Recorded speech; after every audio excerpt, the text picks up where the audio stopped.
बोलिए जगत के पालनहार भगवान विष्णु जी की जय हो। बोलिए लक्ष्मी मैया की जय हो। प्रभु सबका मंगल करे, अमंगल हरे। योगिनी एकादशी का उत्तम व कल्याणकारी व्रत। आषाढ़ मास के कृष्ण पक्ष की एकादशी को योगिनी एकादशी कहते हैं।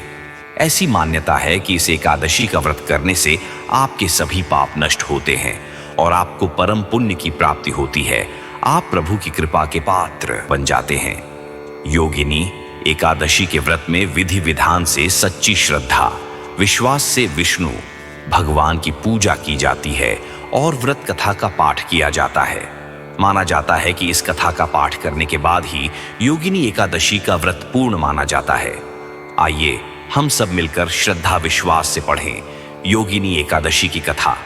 योगिनी एकादशी का व्रत आषाढ़ मास के कृष्ण पक्ष की 11वीं तिथि को रखा जाता है और यह तिथि आज है।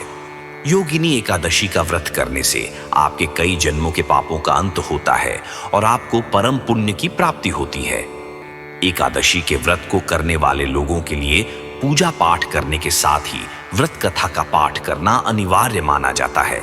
इसको करने के बाद ही आपको योगिनी एकादशी के व्रत का संपूर्ण फल प्राप्त होता है। योगिनी एकादशी व्रत कथा आरंभ करते हैं। युधिष्ठिर जी ने पूछा, वासुदेव प्रभु, आषाढ़ मास के कृष्ण पक्ष की जो एकादशी है उसका नाम क्या है? कृपया उसका वर्णन कीजिए और उसकी महिमा बताने की अपार कृपा करें। भगवान श्री कृष्ण बोले, नृपश्रेष्ठ, आषाढ़ कृष्ण पक्ष की एकादशी का नाम योगिनी है। यह बड़े बड़े पापों का नाश करने वाली है। संसार सागर में डूबे हुए प्राणियों के लिए यह सनातन नौका के समान है। तीनों लोकों में यह सारभूत व्रत है। अलकापुरी में राजाधिराज कुबेर रहते हैं। वे सदा भगवान शिव की भक्ति में तत्पर रहने वाले हैं। उनके हेममाली नाम वाला एक यक्ष सेवक था जो पूजा के लिए फूल लाया करता था। हेममाली की पत्नी बड़ी सुंदरी थी। उसका नाम विशालाक्षी था। वह यक्ष कांपाश में आबद्ध होकर सदा अपनी पत्नी में आसक्त रहता था।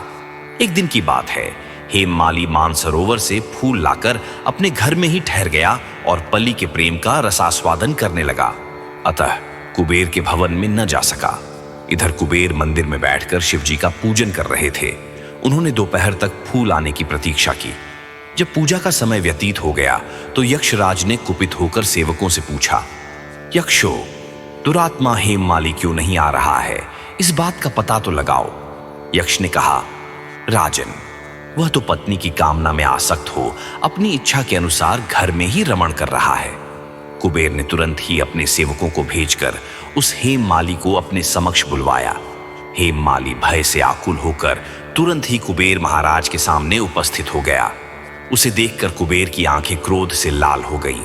वे बोले, ओ पापी, ओ दुष्ट, ओ दुराचारी, तूने भगवान की अवहेलना की है। अतः कोढ़ से युक्त और अपनी उस प्रियतमा से वियुक्त होकर इस स्थान से भ्रष्ट होकर अन्यत्र चला जा। कुबेर के ऐसा कहने पर वह उस स्थान से नीचे गिर गया। उस समय उसके हृदय में महान दुख हो रहा था। कोढ़ों से सारा शरीर पीड़ित था, परंतु शिव पूजा के प्रभाव से उसकी स्मरण शक्ति लुप्त नहीं होती थी। पातक से दबा होने पर भी वह अपने पूर्व कर्म को याद रखता था। तदनंतर इधर उधर घूमता हुआ वह पर्वतों में श्रेष्ठ मेरुगिरी के शिखर पर गया। वहां उसे तपस्या के पुंज मुनिवर मार्कंडेय जी का दर्शन हुआ।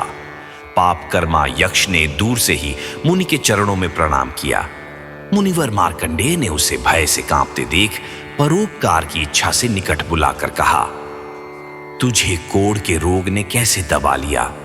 तू क्यों इतना अधिक निंदनीय जान पर डैटता है? यक्ष बोला, मैं महाराज कुबेर का अनुचर हूं। प्रतिदिन भगवान शिव जी की पूजा के लिए मानसरोवर से कमल पुष्प लाकर कुबेर के भवन में पहुंचाना मेरा कर्म था। लेकिन एक दिन पत्नी के साथ रमण करते हुए मुझे समय का ज्ञान न रहा और पुष्प ले जाने में विलंब हो गया। इससे कुबेर महाराज ने क्रोधित होकर श्राप दे दिया और मैं कोढ़ से पीड़ित पत्नी के वियोग से दुखी होकर दर दर भटक रहा हूं। आज किसी पुण्य कर्म से मैं आज आपके समक्ष उपस्थित हुआ हूं। अर्षियों का स्वभाव दयालु और परोपकार वाला होता है। सो हे महात्मन, आप ही मुझ अभागे को कर्तव्य का बोध कराते हुए पाप से मुक्ति का कोई उपाय बताएं। मार्कंडेय जी ने कहा, तुमने यह सच्ची बात कही है, असत्य भाषण नहीं किया है, इसलिए मैं तुम्हें कल्याणप्रद व्रत का उपदेश करता हूं। तुम आषाढ़ के कृष्ण पक्ष की योगिनी एकादशी का व्रत करो। इस व्रत के पुण्य से तुम्हारी कोढ़ निश्चय ही दूर हो जाएगी। भगवान श्री कृष्ण कहते हैं, आर्षि के ऐसे वचन सुनकर हेममाली दंड की भांति मुनि के चरणों में पड़ गया। मुनि ने उसे उठाया, इससे उसको बड़ा हर्ष हुआ। मार्कंडेय जी के उपदेश से उसने योगिनी एकादशी का व्रत किया, जिससे उसके शरीर की कोढ़ दूर हो गई। मुनि के कथनानुसार उस उत्तम व्रत का अनुष्ठान करने पर वह हेममाली पूर्ण सुखी हो गया। नृपश्रेष्ठ, यह योगिनी का व्रत ऐसा ही बताया गया है। जो 88,000 ब्राह्मणों को भोजन कराता है, उसके समान ही फल उस मनुष्य को भी मिलता है जो योगिनी एकादशी का व्रत करता है।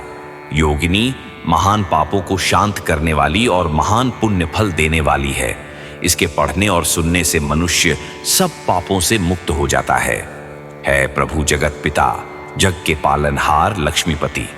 जितने भी लोगों ने इस कथा का श्रवण किया है, उनको विशेष फलों की प्राप्ति का शुभाशीष देना, उनका कल्याण करना, उनको इस कथा को सुनने मात्रा से व्रत करने का फल प्रदान करना, ऐसी हमारी आपसे प्रार्थना है।